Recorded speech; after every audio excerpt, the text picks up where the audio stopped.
It's Friday, everyone. What do we do on Fridays here at the Hint Hive? That's right, we smash the patriarchy.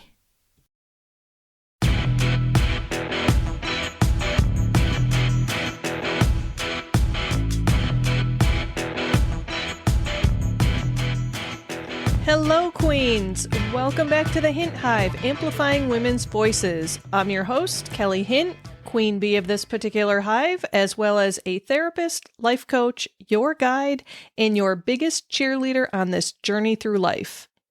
Today, we are diving into a topic that's raw, real, and absolutely necessary.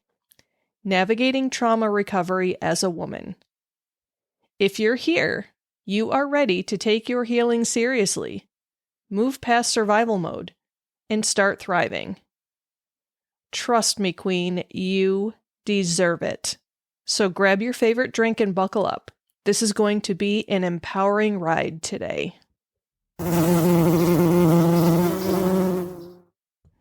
Okay, let's start by breaking down what trauma recovery really looks like.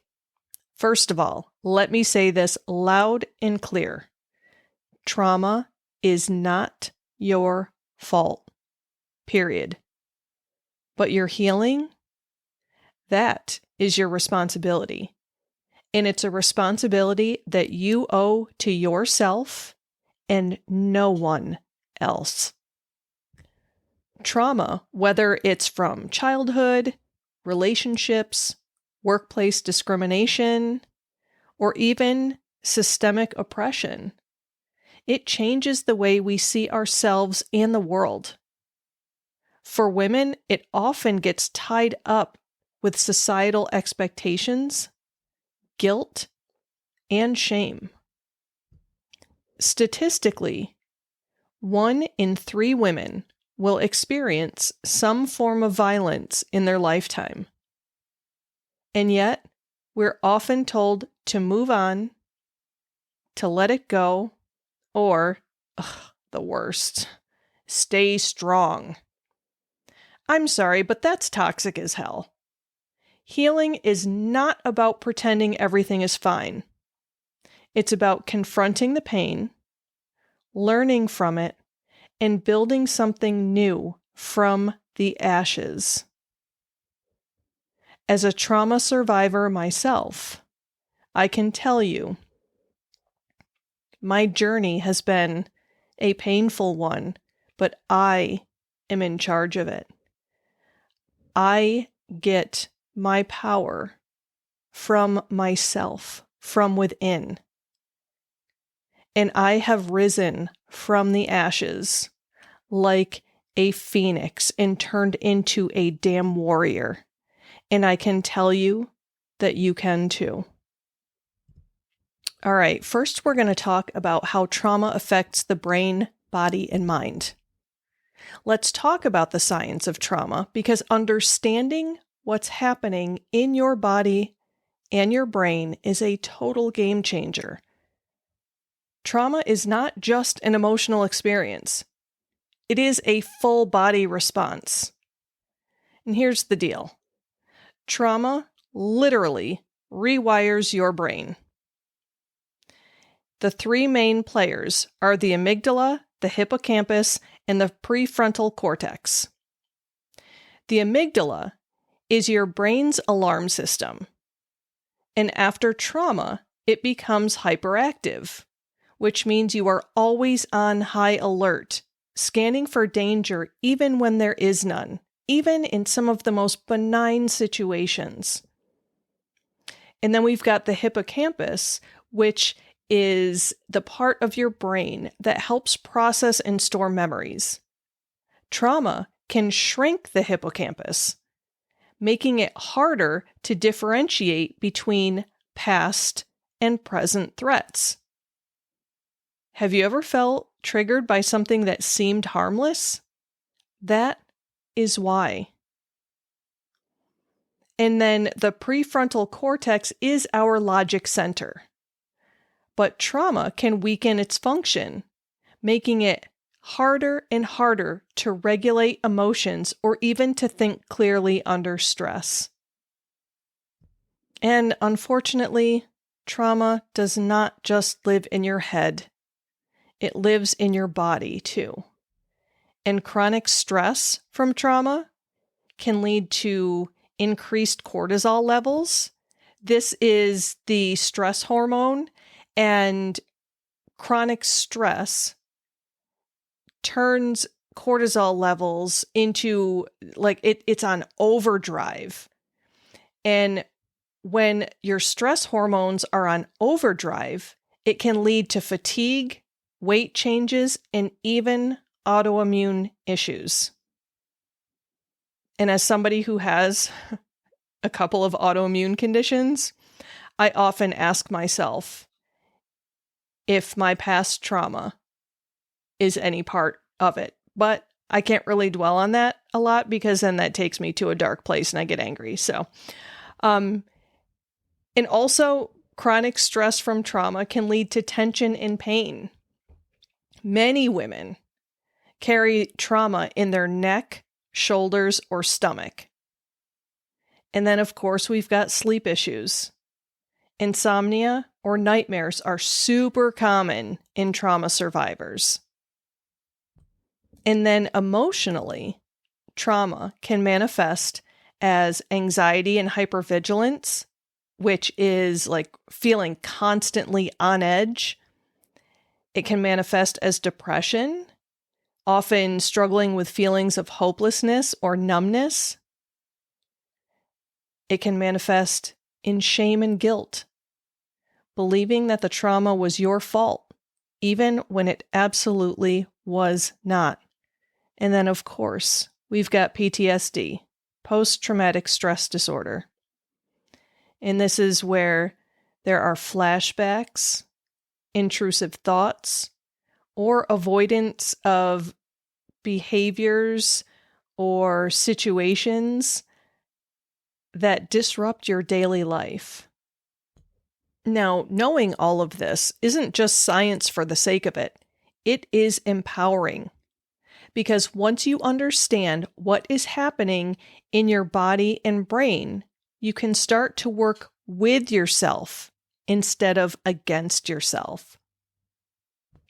So, what does recovery look like? Well, I hate to be the one to break it to you, but it's messy. It's nonlinear, and it is deeply personal. But there are some stages that are common that many of us move through. And the first one is acknowledgement, naming what happened to you. And to be quite honest, this can be the hardest step. Because society conditions women to downplay our pain. But I'm urging you, don't let it. Do not let society dictate your recovery. And another stage is understanding. And this is where learning how your trauma has impacted your thoughts, behaviors, and relationships can be very, very empowering and help you to gain a little bit more of a sense of control. Because when you understand the impact of your trauma, you realize it's not just you. It's not just a personality issue. It's not you being a drama queen or, over the top. And that can help with the healing process. And then there's the processing stage. This is where you are working through the pain with either therapy, journaling, or other methods. Some people prefer to talk to their pastor, their priest. Whatever way helps you to process your trauma that's healthy, go for it. Because this is where the deep emotional work happens. And then we've got the rebuilding phase. This is when you reclaim your life, your identity, and your joy. And let me tell you, I've been rebuilding on and off for quite some time. And this is where my sense of empowerment comes from. This is where I learned how damn resilient I am. And I want to be an example of resilience for others, of empowerment for others. And I feel like that is another part of healing, is when you can give back, when you can share your story. It doesn't have to be details of your story, because contrary to some belief systems, you do not have to relive. You definitely don't have to relive your trauma. I say that as a therapist, you do not have to tell your story detail by detail in order to heal. There are some people that need that, and that's fine. But again, like I said before, it's a deeply personal journey. Recovering from trauma is personal. And if you've tried therapy and it hasn't worked, maybe you have not connected with the right therapist. That's always possible. I cannot tell you how many times people come to me for therapy and they say, "Oh my gosh, you are the first person that I've been able to connect to. You are the only person I've ever told this to. I've been through 10 therapists and you're the only one who gets it." But I will also say I'm not for everyone as a therapist. Well, as a human, I'm not for everyone. And I'm okay with that, because I'm very secure in who I am. But again, trauma recovery is a personal journey. And the stages that we talked about, those, the acknowledgement, the understanding, the processing, and the rebuilding, these stages are not steps on a ladder. They're more like waves. You might revisit them multiple times, and that's okay. Kind of like the stages of grief. You can ping pong back and forth in between these stages, because I can tell you, I went into the rebuilding stage, but then I have bounced back to understanding. And then when I understand a little bit more, this new phase of understanding that I've reached, then I have to do more processing. And that is part of healing. And it's okay if you're kind of bouncing back and forth between the stages. Now, let's get into the juicy part. Actionable steps to move from surviving to thriving. Ready? All right, let's do this.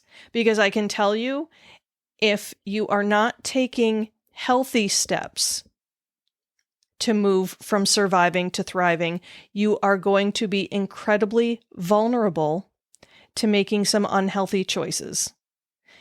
When I worked at an addiction center, I cannot tell you how many people that I worked with, the majority of them were women, that utilized substances to try and heal from trauma. And actually, you know what? I'm going to take the gender part right out of it, because I also worked with veterans, combat veterans, who use substances to heal from their trauma.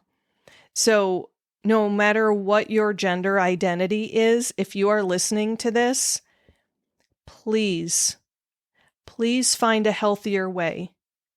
I'm happy when people figure out how to survive at any cost, but when you choose unhealthy methods of survival, such as excessive drinking or taking pills to numb yourself, you are going down a slippery slope where your survival may be very limited if you're doing this long term. I get it. I get the desire to run away from those feelings. I get the desire to numb it all, because let me tell you, I don't like feeling some of the stuff I feel when I think about my trauma. Still to this day. And yes, I know I had a more recent traumatic event, but even the stuff from my childhood when I was a little girl, if I think about it, my instinct is to want to run from it. Sometimes my instinct is to fight, but I don't have that option. So if you chose something that's not the healthiest path to survival, I'm really encouraging you to listen to these steps. And the very first one is to get support. Because healing in isolation, it's like swimming against the current. Find a trauma-informed therapist, or join a support group, or even lean into your sisterhood. You need support to help get you through your trauma. And then the next step, and I'm sorry because I say this in almost every episode, but you've got to set boundaries like the boss that you are. Because trauma often makes us people pleasers. You need to start practicing saying no. No explanations needed. And as always, if you are having a hard time setting boundaries, I can help you with that. I feel like I've turned into the boundary queen. I don't know what the hell has happened to me over these last couple of years, but I'm done. I'm so done with saying yes. And I can say no like a champ, and I will teach you, I will show you the way, as I have helped so many countless women learn to set and enforce healthy boundaries, whether it be with their family, their friends, their coworkers, their partner. Setting boundaries is vital to move from survival to thriving. And then the next step, practice self-compassion. Stop beating yourself up for not healing fast enough. Stop beating yourself up for being in the situation that led to trauma. Stop beating yourself up. It is not your fault, and there is no time frame on healing. Be as kind to yourself as you would to your best friend. And then reclaim your body. That is the next step that you can take. And this is not just for people who have sexual trauma. Any kind of trauma can disconnect us from our bodies. So try things like yoga or dancing or even something as simple as mindful breathing to start rebuilding that connection.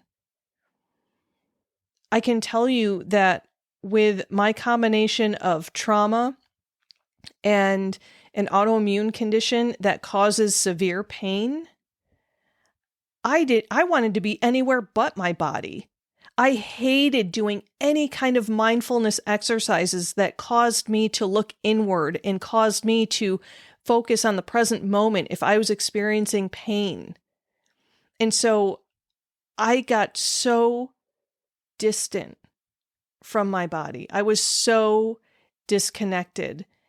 And I know a lot of people have experienced this, that feeling of derealization, the feeling of almost like floating out of your body. You have got to rebuild that connection. It is so incredibly important. There's a song, and it's called Back in My Body. And oh my gosh, is it Maggie Rogers? All right, hang on. I got to take a second and look this up. Oh, hey, look at that. I got it right. So the song is called Back in My Body. The artist is Maggie Rogers. Now, one of the ladies that I have worked with, I can't give deets because it's confidentiality, but she introduced me to this song, and she played it when we were together one time. And let me tell you, I cried. I just burst out into tears. Ooh, I might have to take a minute to collect myself. Okay, no, I'm good.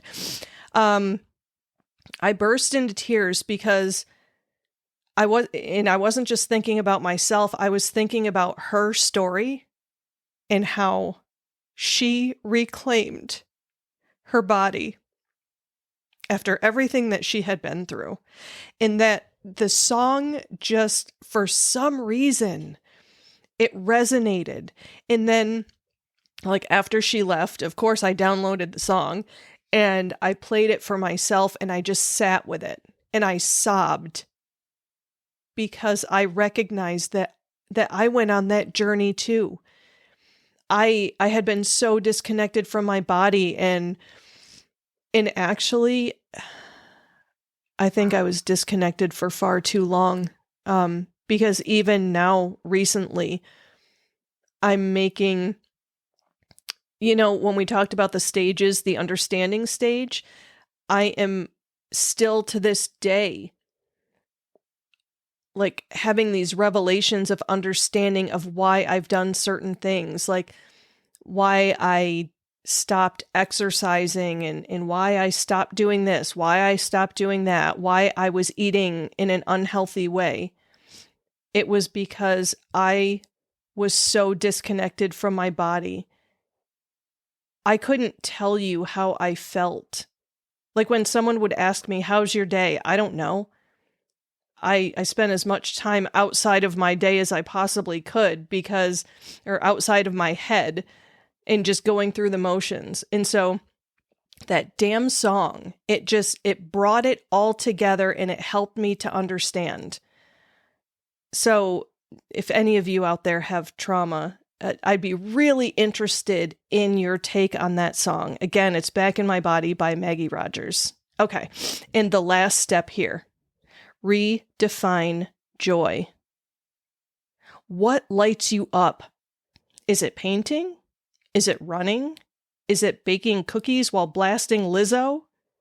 Start weaving more of those things into your life. Start reclaiming your life. Start reclaiming your joy.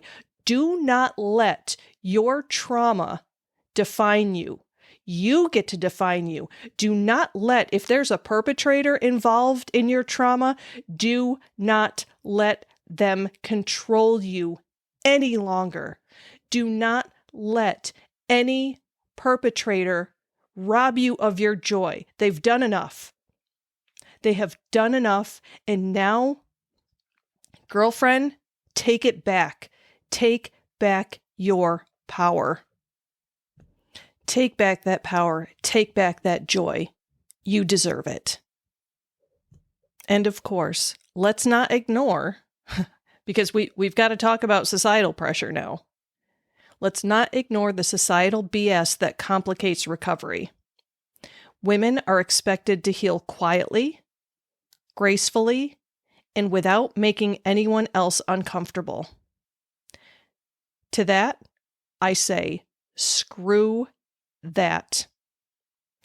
Healing is messy. You have every right to take up space, to set boundaries, and to call out people or systems that hurt you. No excuses. Screw society. All right, it is time for our quote of the week, and this one comes from Audre Lorde. And she says, "Caring for myself is not self-indulgence, it is self-preservation, and that is an act of political warfare." Let that sink in, ladies. Every single time you choose to heal, to thrive, and to live unapologetically, you, my sister, are changing the world.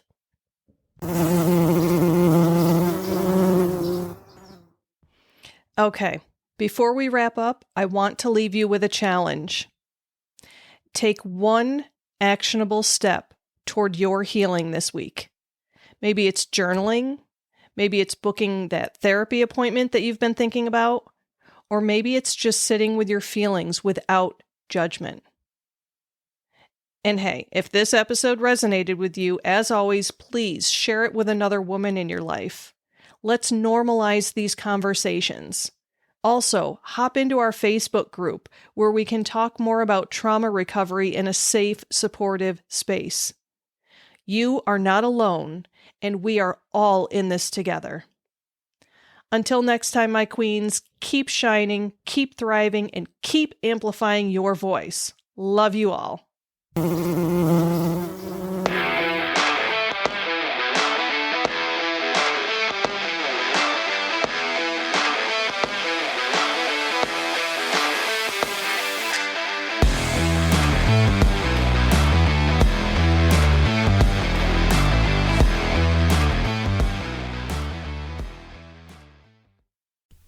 This podcast is powered by Kelly Hint Empowerment Coaching, as well as Kelly M. Hint LMHC and The Cranky Counselor. To find out more about coaching services, head over to CoachKellyHint.com. If you'd like to know more about the psychotherapy services I offer to individuals within the state of New York, you can check out KellyMHint.com. And if you'd like to learn more about aromatherapy, you can check out TheCrankyCounselor.com.